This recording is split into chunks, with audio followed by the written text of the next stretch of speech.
Hi, welcome at the Orange Talks, a series of podcasts at Dutch Show. My name is Peggy, and I'm with my colleague Karen today in the studio. Hi, Karen. Hi, Peggy. Nice to be here. Here we go again, Karen, for a new episode of the COP Connected, because the COP of 30 is coming up soon in Belém. And if you want to be connected to the COP, and then we would like to give you the first row, right, Karen?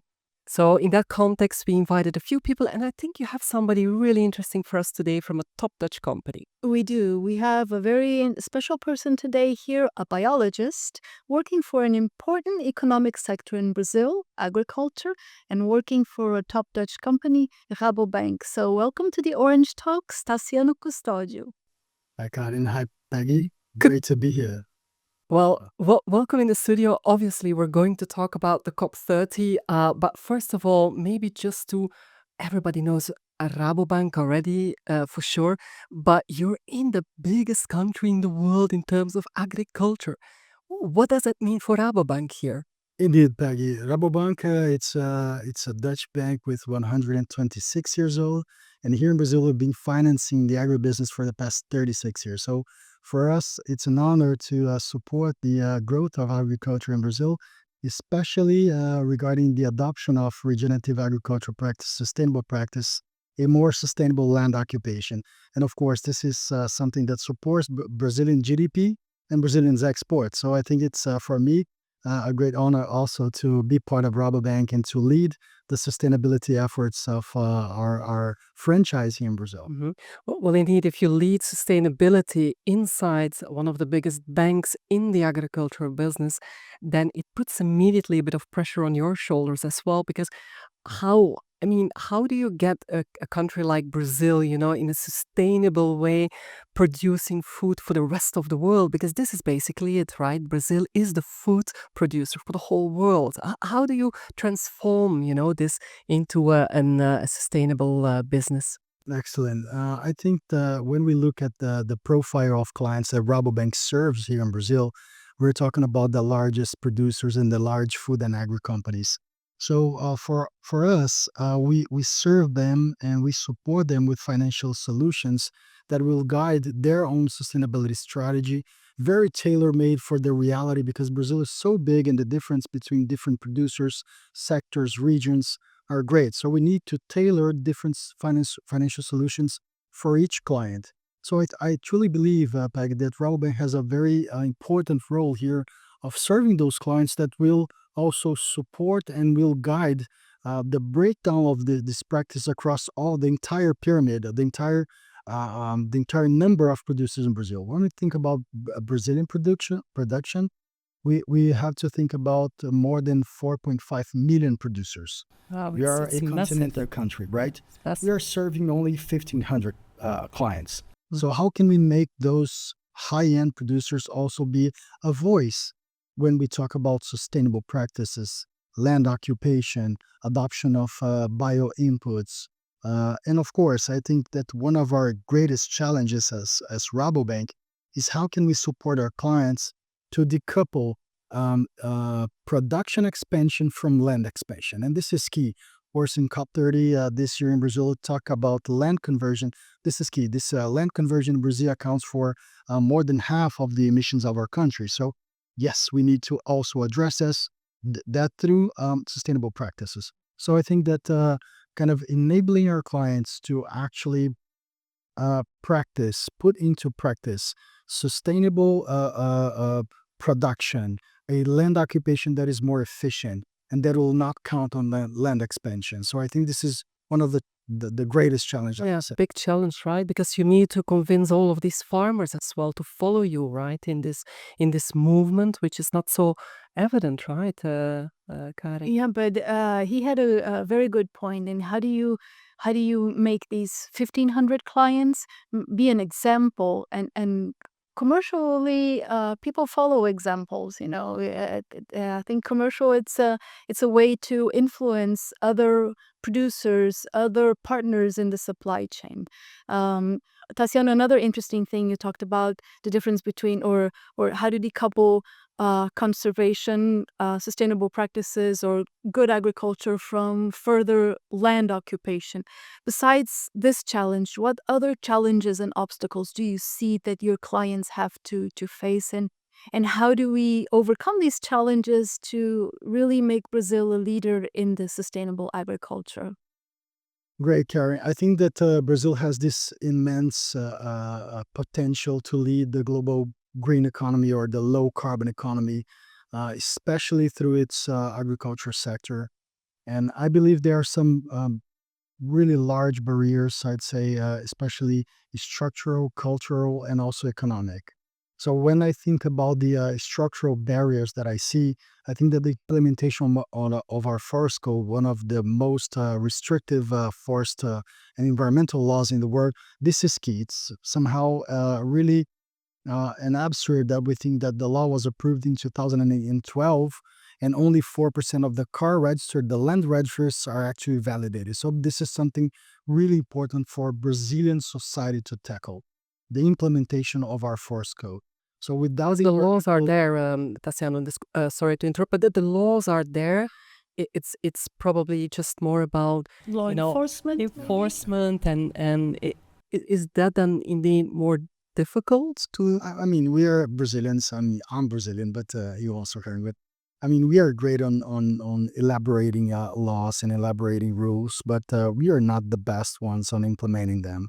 I think there's again back to these structural barriers that I see. I think that the implementation of the forest law, this is something very important because for us to attract very competitive money funds to enter our country, a developing economy, we have to address the environmental compliance, the land compliance, the social compliance.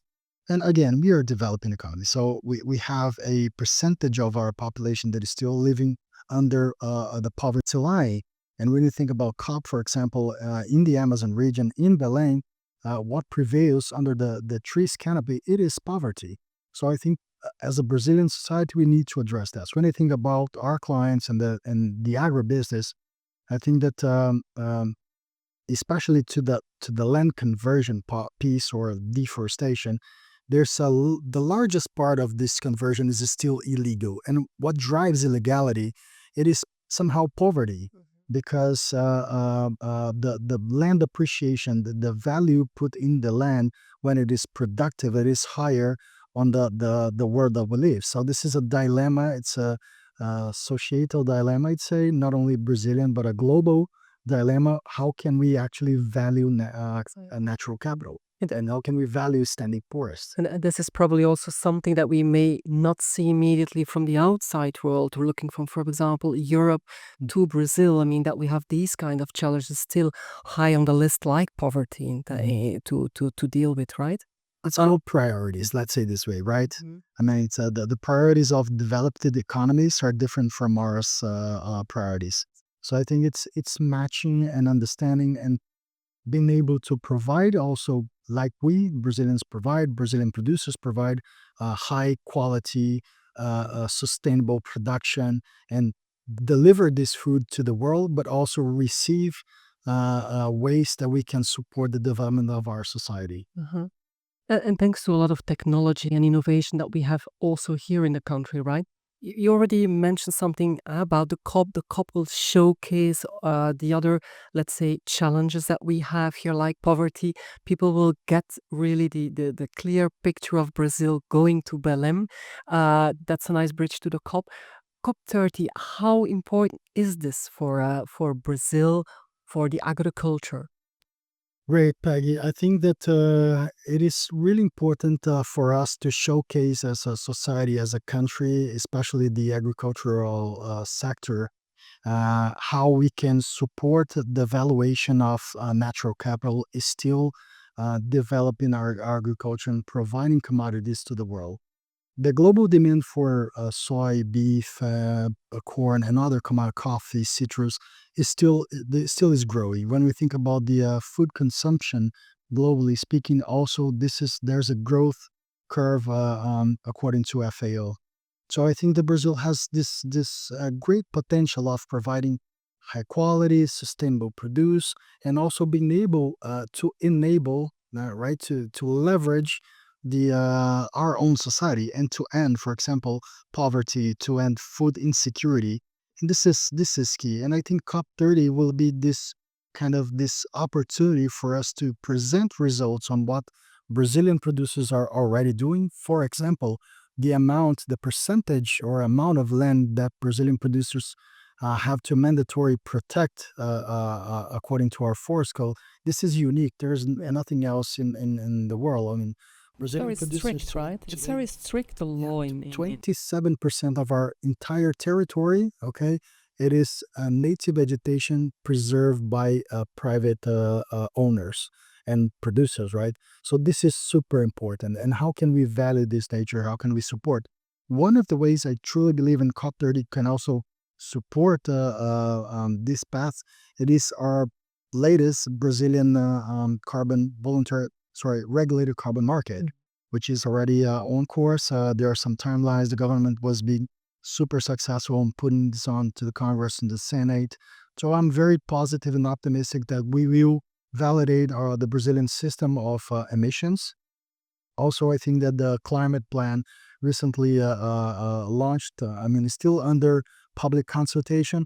Really nice for us to check how is it going, how are the targets for each sector. There are targets for the agricultural sector, cities, every other sector.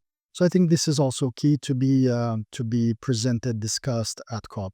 So I think that COP will have this opportunity to showcase results, to see how Brazilian producers are actually supporting the protection of native vegetation whilst producing sustainable food. So I think it's going to be a really, really nice opportunity for us. In other words, you're saying that this year is an opportunity for us to show that regenerative or sustainable agriculture can be profitable, is profitable, and it's the way that agribusiness should be conducted from now on, or that we have good practices to show that. Is that For what sure. you're saying? For sure, Karin. Recently, we had very good conversations with the team that is actually organizing COP. And one of the challenges that we do have it is trying to understand what are the financial instruments that can support the sustainable land occupation in Brazil. And we as Rabobank, we are supporting this through different products, financial instruments, and also knowledge sharing. So when I think, for example, of Agri3, which is a blended financing fund that Rabobank founded in 2017 with a UN environmental program. And this fund is really nice because what we want is to unlock 1 billion US dollars to invest in regenerative agriculture practice, to invest in recovery, restoration of degraded pasture land. So this is key. When we think about the Brazil as a whole, more than 100, some numbers say that more than 100 million hectares are under a low productivity or degraded status. So how can we support producers to, in order to not open new land, to not convert native vegetation, uh, create the financial instruments that can support them on occupying the land that is already open? It's not easy because there's a gap. Okay, there's a delta. There's a gap between how much money would a producer make on exercising his legal rights of converting the surplus of the legal reserves inside his own private area, and also buying another farm or buying a degraded land to invest in soil, to invest in topography, and then plant crops or have intensive cattle ranching. So the numbers are not good. So how can we fulfill this gap between exercising the legal rights? So actually producers would say, okay, I can protect the native vegetation. This will count positive on the soil health or health of my farm, on moisture, on the microclimate, and I can expand my operation in an already open area.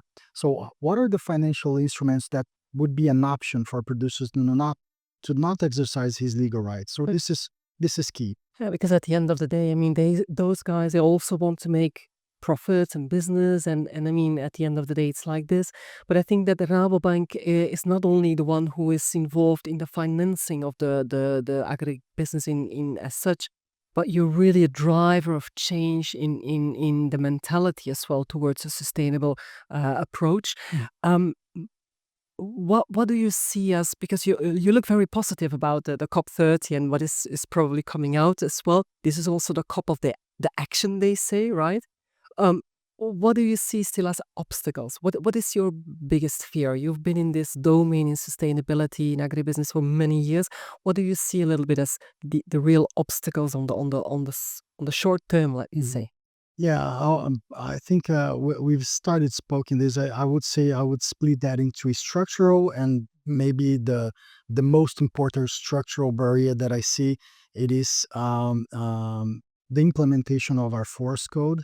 When I think about the cultural barrier, I think there's a shortage of trained professionals to talk about regenerative agriculture practices, professionals that are trained in data science, biological science. When you talk about the usage of bio inputs, so sometimes it's not easy to find farmers there that have the literacy, digital literacy, to talk about bio inputs and trust, and of course, trust new technologies. So I think there's a huge opportunity of training to create opportunities of engagement with academia, science. So I think this is one barrier. The other one, the economic. I would say that there's a high upfront cost when we talk about investing in sustainable practices. That's usually it takes a little while. The return is not super certain as the business as usual practices. For example, biological digital tools, they are often requiring kind of a trial and error period for you to find out what is the exact amount of bio inputs that you're going to use.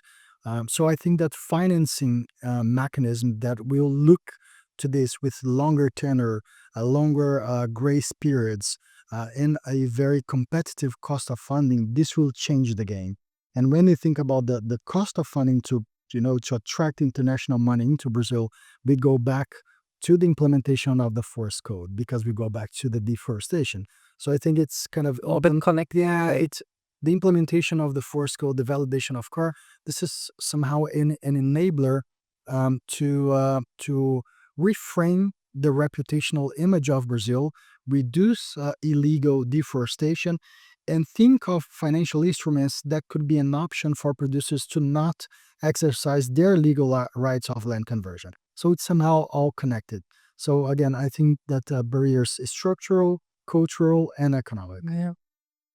What a great interview, Peggy. Yeah, last thing, because obviously Rabobank will be there on the COP in Belém. You will be there as well.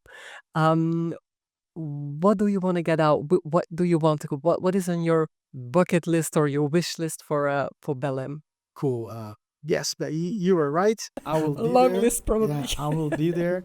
Yeah, I was just checking the list here, but yeah, I will be there. We will be together with the global chief sustainability officer, the regional CEO for South America. I think that I'd say that also just alongside with the COP, showcase the results.